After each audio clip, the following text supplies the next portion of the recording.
Okay. There's a But we piece. need you to cut some points. All right, get the point. Let's get a point out of here. Here we go. Max meant, I mean the 90-degree and within a stained glass, I guess. I don't know. But he's going to cut some points and let us think on that. Yeah, because let me get rid of this. Okay. Okay, so when you're doing points, guys, and when you're cutting points, like let's just do this right here. All right, so when you're cutting points, I'm going to use my running pliers here. That point goes way down there. I mean, it's sharp as. Okay, so now I was able to get that point out, and now I'm going to go down and I'm going to go to another point. So what you find is if you use your grousing pliers, that point down there, if I hold this and pull down with my grousing pliers, pull down with my grousers like that, that point's not going all the way to the end because I'm putting pressure to the outside. Now, I'm just gonna hold my glass. Move down this way a little bit so they can. And I'm gonna hold my glass, and I'm gonna use my index finger and my thumb, and I'm gonna pull down from that side. And guess what? That point came out. You see it?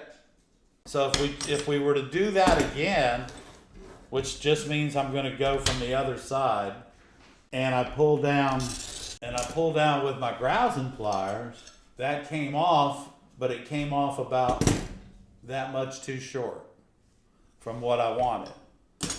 See it? So it came off too short. Put it on the white paper there. So if you're trying to get points out, a lot of it will depend on how you pull down and away. I pulled down with this, and look at that point, y'all. That's perfect. Look at that. Okay?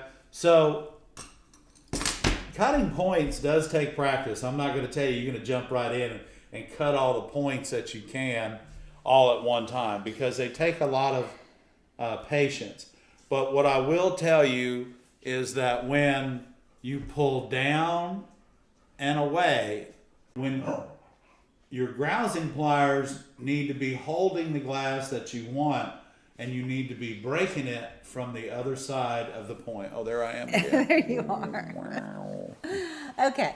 So, but you know what? What? That right there, That's nice. that's exceptional. It Okay? is. That's a point. So, and you know what I was going to say, Barb, is if you take the time to draw a point in your window, go ahead and take the time to cut it so everybody can see it. And so Mary Beth was asking about a point like on a beak that's just got like a slight curve, like a hummingbird, where it would be like a slight curve.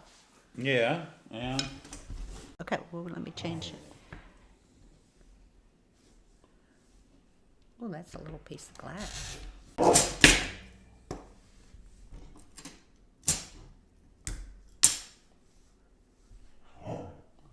Okay, so again, Mary Beth, I'm going to pull down with my hand here on this small piece and hold the piece that I don't want with my grousers. Here we go.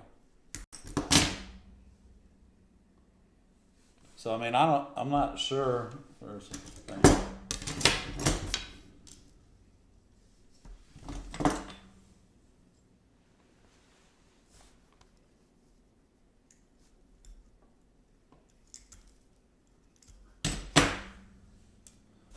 I mean, is that what you're looking for, hon? I mean, I'm not real sure Bird beaks. what you're looking for. Bird beaks. Yeah, bird beaks. So even on this red piece of glass, we can get a bird beak. So you know, here's the thing. What you probably want to do when you're cutting bird beaks, and this is what I do, is I go ahead and cut Mary, please. the point, and then we're just going to pull down and away. So now if you get that, then you can drop back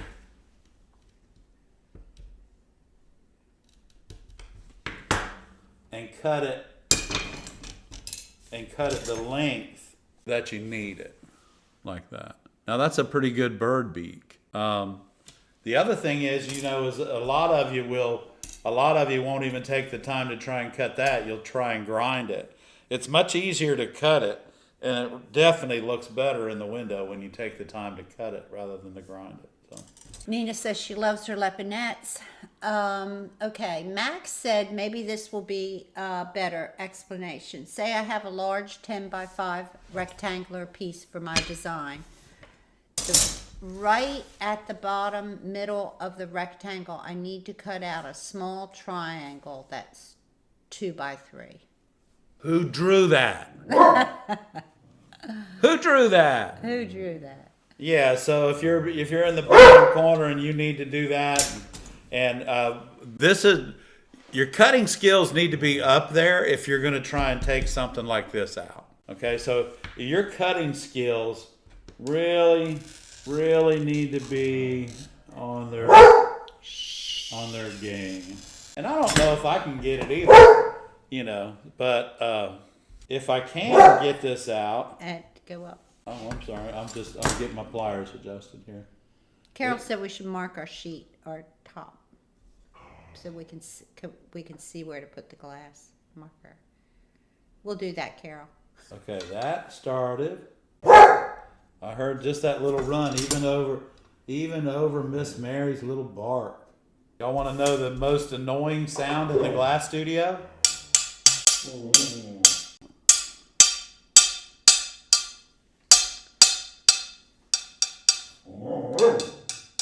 There it is.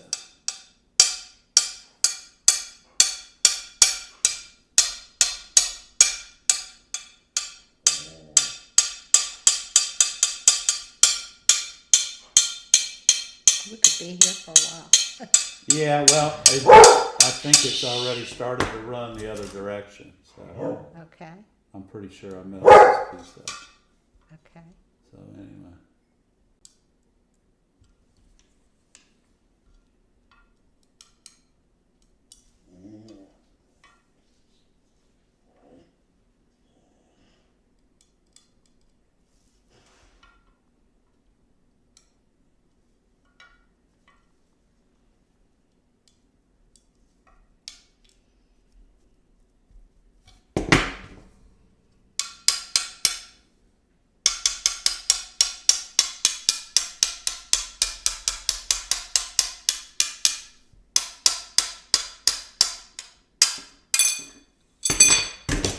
That'll be $25, my friend. No, I'm just kidding. But so if you need to take that out, what you want to make sure that you're going to do if you need to take out that triangle, number one is practice a couple times on your practice a couple times. Thanks, Magali. You're awful funny here. So what you want to do is practice a couple times on some window glass, and you can do that. And if you'll take and make sure that I'm just gonna draw this, but you can't cut it like that, okay? But you can cut it like that. You get that tiny little curve right there. That radius is exactly what you want to do, okay? And then remember, once you tap it out a little bit, the most important part to get that out, and you saw me do it, was to turn your running pliers over and squeeze ever so slightly. So what you're doing is you're breaking the glass this way, and then you're breaking the glass this way. And when you do that, it comes right out. It just falls right out. Well, thank you, Ed. That was quite the cut. I must say, I'm very impressed, and I think you impressed everybody as well. I don't do it to impress people.